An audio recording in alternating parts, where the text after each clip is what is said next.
Andrew Berry talked about, met with the media out in Berea, talked about Jedrick Wills, another guy from the Crimson Tide who was the Browns' first-round pick at 10th overall.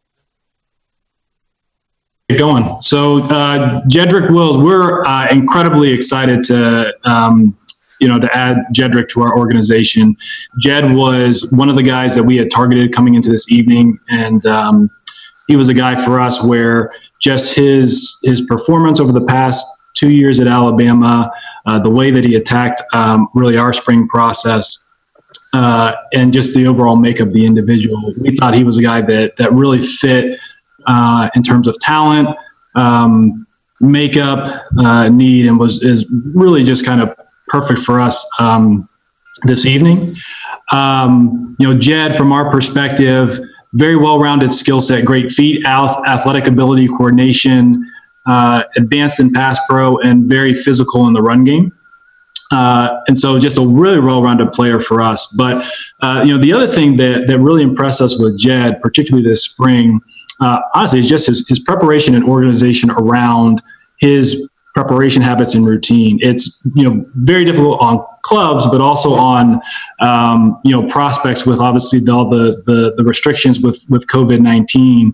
And one thing that really resonated with us, particularly when we, interviewed Jed after everything shut down, is just his approach and his process to training, whether that was physically with conditioning, strength training, or his on-field work, working at left tackle, and then obviously the preparation that he's put into the classroom. So we're really excited to add him. And I guess the last thing I'll mention before opening it up to questions is, I spoke with Mac Wilson last night. We get in the habit of speaking with former teammates on a number of prospects that we consider coming into the weekend. And when I was asking Mac about the Alabama guys and got to Jed, Mac, he paused and he goes, "Man, Jed's a baller." And it's a very simple phrase, but something certainly we agree with, and we're excited to add him to the organization. Think he has a ton of potential, a lot of work to do, but we're happy to add him to the team.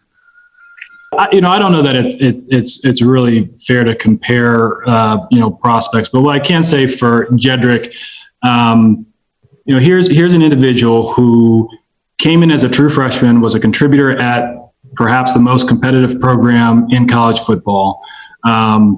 As a true sophomore, a true junior, was really the blindside protector for the program, and consistently matched up against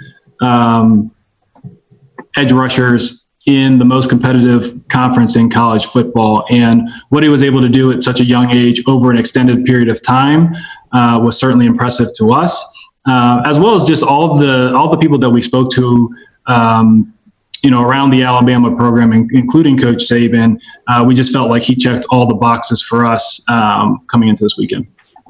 I do think that there's going to be some physical reprogramming or, gaining a little bit of comfort. But, from our perspective with Jed, the reason that he was playing the rights at Alabama is because they had, a very successful left-handed quarterback. But in terms of the actual physical skill set, his feet, his athletic ability, his ability to pass protect, all of those are top notch from our perspective, and we think that he could really play either side of the line of scrimmage. We do think that Jed is a very clean fit for our offensive system, and largely because of his athletic ability and his movement ability. They ran a lot of wide zone at Alabama too, so it was a bit of an easier translation for us, because it's not like he was in an offensive system where you didn't see him do some things in the run game that we're going to require of our offensive linemen. But we think, really physically, he's certainly one of the prototypes for our system. So Scott, to answer your question, I'm never surprised by anything in the draft at this point. In full disclosure, I did expect more tackles to come off the board a little bit earlier. We did have some options to potentially move down the board. Obviously, we sat and decided to make the pick. We felt really good about Jed, and we're excited to have him. Tony, there are certainly a lot of good players available at pick 10. There are going to be a lot of good players that are available through the rest of the draft, but we felt very strongly about Jed. He was certainly one of the guys that we had targeted coming into Thursday night, and we were excited when he was available to us at 10.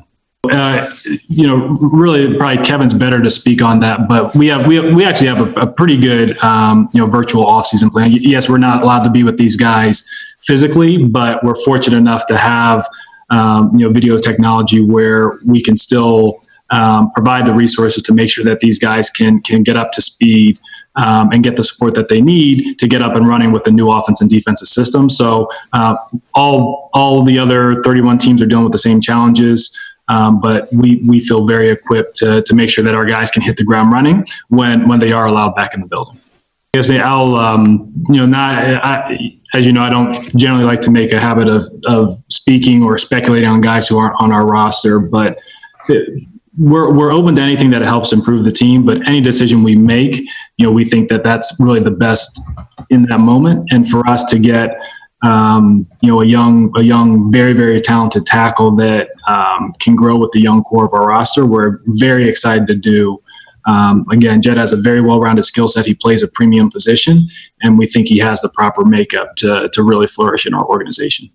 It's something that we discussed when we met with him at the Combine, and it's not I can't sit here and say that we were the only team who asked him about that, but when you guys speak with him, if you haven't already, I'm sure that he'll mention that was a pretty common discussion point with him throughout the process. Ultimately, that decision resides with Coach. It resides with Kevin, but we feel confident in our ability to work with him and make sure that he's up to speed. Again, we're fortunate to have, the offensive line coach who's presided over probably the most high profile switch from right tackle to left tackle, and Bill Callahan. And so we feel really good about the group and the support that we'll be able to give them.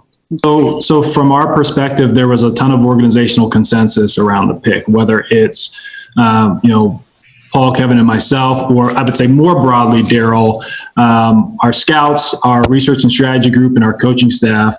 There was a lot of belief in Jedrick as a person and Jedrick as a player. So we feel really good about bringing him into the organization as a whole. But again, there was a ton of alignment with the pick. It was really more we felt so strongly about Jedrick than any really strong demarcation, Scott. We really like him a lot. Again, he was one of the guys that we really targeted coming into the evening. So it was less about perhaps running out of options and seeing a player where the overall talent level matched with some of our goals entering the weekend. So it was really more about that than anything.